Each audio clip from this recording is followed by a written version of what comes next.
Bismillahirrahmanirrahim. Assalamu alaikum students. How are you all? I hope all of you are good by the grace of Allah subhanahu wa ta'ala. Yesterday we have done exercise 2.3 question number 1 जिसमें हमने LCM के बारे में पढ़ा था. तो सबसे पहले मुझे आप में से कोई बता सकता है what is LCM या LCM stands for? Very good. LCM stand for least common multiples. L for least, C for common, M for multiples. Least common multiples. तो least, what does meant by least? Least का क्या मतलब होता है? Very good. Smallest यानी सबसे छोटा. And C for common. Common means same. Very good. M for multiples. तो मल्टीपल्स यानी कि जो हमारे पास वैल्यूज़ आती हैं वो. ठीक. तो यानी कि लीस्ट कॉमन मल्टीपल्स के बारे में हमने क्वेश्चन नंबर 1 में पढ़ा था. जो हम कॉमन लेते हैं, फॉर एग्ज़ाम्पल कोई भी हम नंबर ले लें 3 और 2, उनके मल्टीपल्स बनाने के बाद हम उनमें से कॉमन लेते हैं और कॉमन लेने के बाद जो सबसे छोटा नंबर उनमें कॉमन हो रहा होता है, दिस इज़ लीस्ट. जो वो सबसे छोटा LCM बन जाता है वो लीस्ट कॉमन मल्टीपल बनता है. I hope you did practice also. Now move to the exercise 2.3 question number 2. हम ये काम अपनी स्केल्ड लाइन नोटबुक पे करेंगे, लेकिन हम पहले बुक ओपन करते हैं. Page number is 60. Page number is 60 open कीजिए. This is page number 60. Question number 2. Question number 2 में find the LCM of the following numbers. LCM of the following numbers.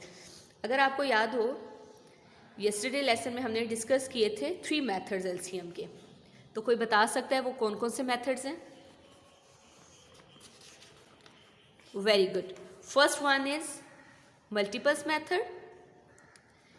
Second is prime factorization method. And third is division method. ये हमारे पास 3 methods होते हैं. First हम multiple method के बारे में पढ़ चुके हैं. I hope कि आपको बहुत अच्छी सी अंडरस्टैंडिंग हो चुकी होगी. अब आज इंशाल्लाह हम सेकंड स्टार्ट करेंगे डिवीजन मेथड से. तो यहाँ पे कह रहे हैं find the LCM of the following numbers, कि हमने LCM फाइंड करना है. Solve first 3/3 methods. 3 मेथड से सॉल्व करना है. While remaining questions will be done by only division method. और उनमें से एक हमने डिवीजन, बाकी सब हमने रिमेनिंग पार्ट्स डिवीजन मेथड से करने हैं. ठीक है जी. तो सबसे पहले हम बच्चों डिवीजन मेथड से ही सारे क्वेश्चन सॉल्व कर लेते हैं, फिर हम आगे मूव करेंगे. मेरी बात आपको समझ आ गई होगी. क्वेश्चन नंबर 2 को हम कंप्लीट को पहले हम डिवीजन मेथड से सॉल्व करेंगे. राइट. यानी कि आज हम अपना सेकंड मेथड स्टार्ट कर रहे हैं. वैसे तो हम अगर मैं सीक्वेंस से चलूँ तो वो प्राइम फैक्टराइजेशन मेथड है, लेकिन हम पहले डिवीजन मेथड करेंगे. Clear. So let's start from part number 1. Part number 1 है 8 and 12.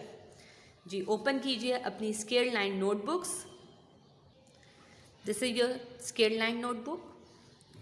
सबसे पहले इंडेक्स ओपन कीजिए. इंडेक्स में आप की जो डेट आ रही है, टुडे इज़ 18/12/2020. टॉपिक है हमारा LCM का. Exercise 2.3 question number 2 part 1 and 2. ठीक है. 1 and 2 करेंगे. 1 मैं आपको करवा दूंगी क्लास वर्क में और पार्ट नंबर 2 आपने होमवर्क में करना है. फ्रॉम पेज नंबर जो भी है वो आप पेज जहाँ से जहाँ तक आपका वर्क होगा वो आपने पेज नंबर यहाँ पे मेंशन करना है. ठीक है जी. Now open it.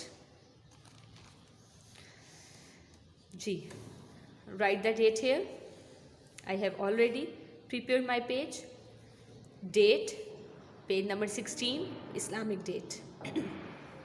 Exercise number 2.3, page number 60, question 2.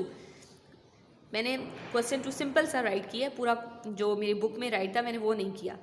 मैंने राइट किया है find the LCM bye division method. Division method से अपने क्वेश्चन को यानी LCM को फाइंड आउट करें. Part 1 8 and 12. Solution double underline. अब हम सॉल्व करते हैं कि कैसे डिवीजन मेथड को सॉल्व किया जाता है, क्या फाइंड करने के लिए? एलसीएम फाइंड करने के लिए। So let's start. सॉल्यूशन के बाद बच्चों सबसे पहले हम यहाँ पे 8 राइट करेंगे, कोमा एंड कोमा, एंड की जगह पे अब हमने कोमा राइट करना है, एंड 12, यही दो नंबर्स हैं। 8 एंड की जगह मैंने कोमा अब राइट कर लिया और 12, ठीक है। With the help of scale ऐसे अब आप लाइन ड्रॉ कीजिए ऐसे, ठीक है, प्रोमिनेंट हो रही होगी आप लोगों को। अब आपने यहाँ पे भी बेशक with the help of scale कीजिए या ऐसे ही कर लें जैसे आपके लिए आसानी है। अब हमने ये देखना है 8 किसके टेबल पे डिवाइड होता है। सबसे पहले मेरे पास 8 है। अब अगर देखें 2 के टेबल में 8 डिवाइड हो जाता है। डिविजिबिलिटी रूल भी अपने जहन में रखें, क्योंकि 2 का रूल है कि यूनिट की प्लेस वैल्यू में इवन नंबर होना चाहिए, तो 8 इवन नंबर है। तो स्टार्ट करते हैं। सबसे पहले मैं यहाँ पे 2 राइट करूँगी प्रॉपर फॉर्मेशन के साथ। अब 2 के टेबल में 8 कितने टाइम्स आता है? 2 डैश ज़ार 8, 2 डैश ज़ार 8, तो 2 कितने ज़ार? 4 ज़ार, 2 4 ज़ार 8। आप इसे डिवाइड करके भी देख सकते हैं, यानी कि 2 डिवाइज़र 8 डिविडेंड डिवाइड करें तो आपके पास आंसर आ जाता है। दूसरा वे, क्योंकि आपको 2 का टेबल आता है, तो 2 कितने टाइम्स होता है? 4 टाइम्स, तो मैंने यहाँ 4 राइट कर दिया, ठीक। कोमा लगाइए। 12, अब 2 के टेबल में 12 कितने टाइम्स आता है? वेरी गुड, 6 टाइम्स, तो हम यहाँ पे 6 राइट कर देंगे, ठीक बच्चों। चल अब 4 एंड 6, अब 4 एंड 6 को चेक करें कि ये किस टेबल पे 4 चलता है? 2 पे, वेरी गुड, 2 के टेबल में 4 आता है। तो ऐसे ही हमने जी, अब आप मुझे बताएं 2 के टेबल में 4 कितने टाइम्स आता है? वेरी गुड, 2 2 ज़ार 4, तो वो 2 मैंने यहाँ राइट कर दिया। कोमा लगाइए। अब 2 के टेबल में चेक करें क्या 6 आता है? वेरी गुड, 2 कितने टाइम्स 6 होता है? 2 3 ज़ार 6, यहाँ पे हम राइट करेंगे 3, ठीक है बच्चों। ऐसे ही अब यहाँ पे भी हम लाइन ड्रॉ कर देंगे। अब चेक करें,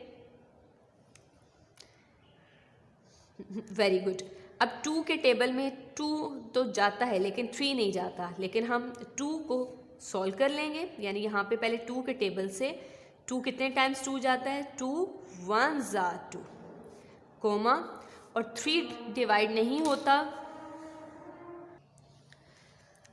तो हम 3 एज इट इज़ राइट कर देंगे, क्योंकि 2 3 पे डिवाइड नहीं होता, तो 3 एज इट इज़, राइट बच्चों। अब जब ये 1 आ जाए तो इसका मतलब है ये वाला कंप्लीट सॉल्व हो चुका है, लेकिन ये 3 अभी रहता है, तो हम 3 के किस पे डिवाइड करेंगे? चेक सोचेंगे किस टेबल पे 3 कंप्लीट डिवाइड हो जाएगा? वेरी गुड, 3 के टेबल में 3 कितने टाइम्स? 3 1 ज़ार 3 होता है, तो ये वाला 1 एज इट इज़ आ जाएगा, कोमा, और 3 कितने टाइम 3 पे डिवाइड होता है? 1 टाइम, 3 1 ज़ार 3। क्लियर बच्चों? ये हमारा जब 1 1 आ जाए दोनों साइड पे, अब यहाँ पे भी इस डिजिट के नीचे भी 1 आ गया, यहाँ भी 12 को सॉल्व करते हुए 1 आ गया, तो हमारा क्वेश्चन यहाँ पे कंप्लीट सॉल्व हो गया, ठीक। अब हम लास्ट में क्या लिखेंगे? प्यारा सा एलसीएम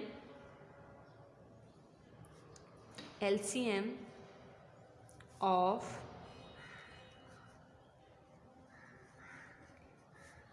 8 एंड दूसरा डिजिट क्या था? 12 आर,